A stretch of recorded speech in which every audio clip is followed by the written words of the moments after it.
हुजूर सल्लल्लाहु अलैहि वसल्लम के परदादा जनाब अब्द मुनाफ के घर दो जुड़वा बच्चे पैदा हुए। उन दोनों बच्चों के जिस्म के कुछ हिस्से भी एक दूसरे से जुड़े हुए थे, इसलिए हकीमों ने ऑपरेशन करके उन दोनों को अलग किया। लेकिन जब ये खबर उस वक्त के काहिनों व जादूगर को पहुंची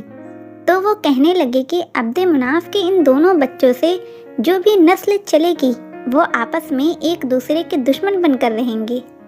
इन दोनों के नस्ल वाले हमेशा एक दूसरे से आगे बढ़ने की कोशिश करेंगे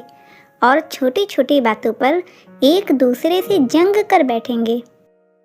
अब्द मुनाफ के इन दोनों लड़कों में से एक का नाम हाशिम रखा गया कि जिनकी नस्ल से हुजूर सल्लल्लाहु अलैहि वसल्लम की पैदाइश हुई, और दूसरे लड़के का नाम अब्द शम्स रखा गया कि जिनके लड़के उमैया से बनु उमैया खानदान की नस्ल चली। और फिर उसी खानदान में हज़रत अबू सुफियान, हज़रत मुआविया रदियल्लाहु ताला अन्हु वगैरह पैदा हुए। बनु उमैया और बनु हाशिम के दरमियान दुश्मनी की सबसे पहली वजह काबा की तौलियत थी, क्योंकि काबा की रखवाली करने की जिम्मेदारी हमेशा बनु हाशिम के हाथ में रही। लेकिन बनु उमैया वालों को इस बात से बहुत ज़्यादा जलन रहती, इसलिए वो हर कोशिश पर बनु हाशिम से काबा की रखवाली की जिम्मेदारी छीनना चाहते थे। जब हुजूर सल्लल्लाहु अलैहि वसल्लम ने अपनी नबूवत का ऐलान किया तो बनु उमैया के बड़े बड़े लोगों ने आप सल्लल्लाहु अलैहि वसल्लम का इसलिए इनकार कर दिया कि नबूवत हमारे ख़ानदान में नहीं आई। आगे चलकर जंगे बदर और जंगे सिफ़ीन जैसी बड़ी बड़ी जंगें भी बनु उमैया के साथ ही लड़ी गई। इसी तरह सन 50 हिजरी के दशक में जब हज़रत मुआविया रदियल्लाहु ताला अन्हु के बाद यजीद की हुकूमत बनने के करीब आई तो यजीद ने साजिश करके हज़रत हसन रदियल्लाहु ताला अन्हु को जहर दिला दिया। 28 सफ़र सन 50 हिजरी तारीख़ इस्लाम का वो तारीख दिन है कि जिसमें नौजवान जन्नत के सरदार हज़रत हसन रदियल्लाहु ताला अन्हु को जहर देके शहीद कर दिया गया। हज़रत हसन रदियल्लाहु ताला अन्हु के बारे में हुजूर सल्लल्लाहु अलैहि वसल्लम ने पहले ही पेशान गोई फरमा दी थी कि मेरे इस बच्चे हसन के ज़रिए मेरी उम्मत की दो बड़ी जमातों के दरमियान सुलह होगी और मुसलमान आपस की खाना जंगी से बच जाएंगे। लिहाजा सन 40 हिजरी में हज़रत हसन रदियल्लाहु ताला अन्हु ने हुकूमत से किनारा कश होकर हज़रत मुआविया रदियल्लाहु ताला अन्हु को हुकूमत पकड़ा दी और मुसलमानों को एक बड़ी जंग होने से बचा लिया। हज़रत हसन रदियल्लाहु ताला अन्हु की इस अजीम कुर्बानी की वजह से हज़ारों मुसलमानों की तलवारें आपस में टकराने से बच गईं। हज़रत हसन रदियल्लाहु ताला अन्हु ने अमीर मुआविया से सुलह करके अपने नाना हुजूर सल्लल्लाहु अलैहि वसल्लम की सुलह हुदैबिया की यादें ताज़ा कर दी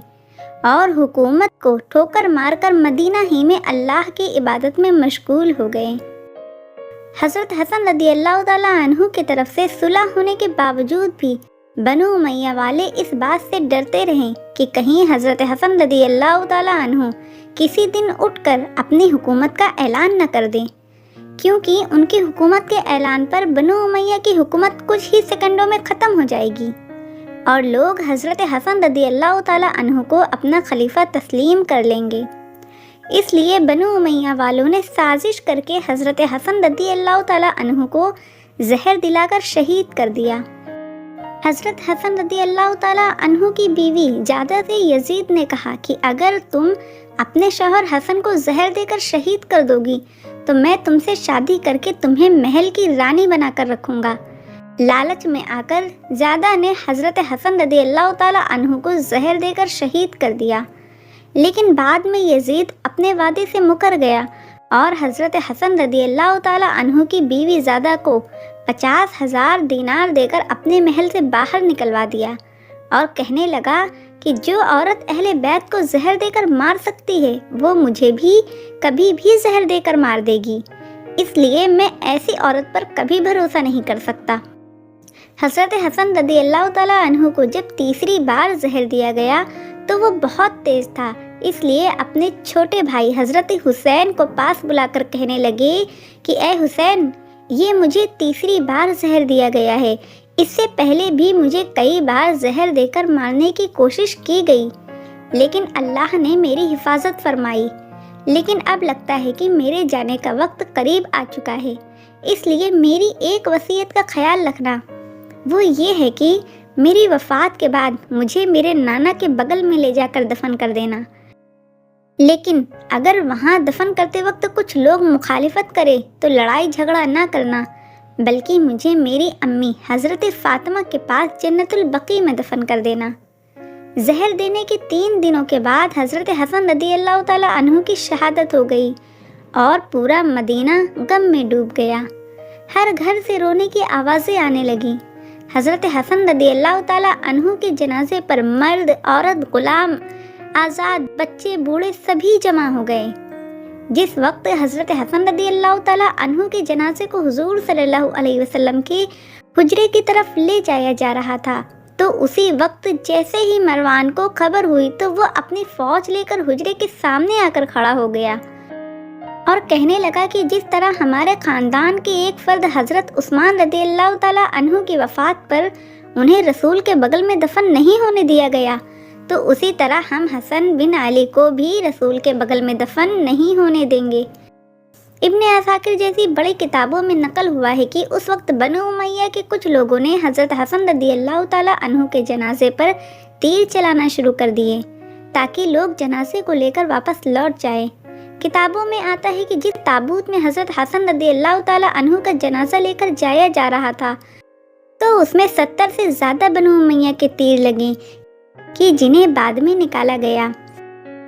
مروان اور اس کے سپاہیوں نے تلواریں نکال لی اور لڑائی کا ایک ماحول بن گیا۔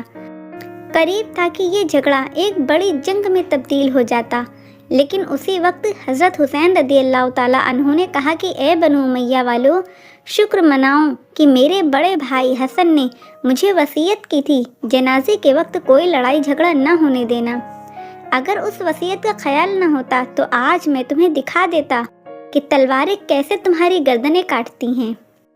اور پھر اس کے بعد حضرت حسن رضی اللہ تعالیٰ عنہ کی وصیت کے مطابق اس بڑی جنگ کو ختم کرنے کے لیے انہیں جنت البقیع میں حضرت فاطمہ رضی اللہ تعالیٰ عنہ کے بغل میں دفن کر دیا گیا۔ اور اس طرح نواسۂ رسول نے اپنی جوانی سے لے کر شہادت تک امت کو آپسی دشمنی اور فساد سے بچائے رکھا۔ اللہ تعالیٰ ہمیں بھی ان کے نقش قدم پر چلنے کی توفیق عطا فرمائے، آمین۔ دوستو، آپ کو یہ واقعہ کیسا لگا کمنٹ کر کے ضرور بتائیے گا، اور اگر واقعہ اچھا لگا ہو تو اسے لائک اور شیئر ضرور کیجیے گا اور چینل کو سبسکرائب بھی کیجیے گا۔ اللہ حافظ۔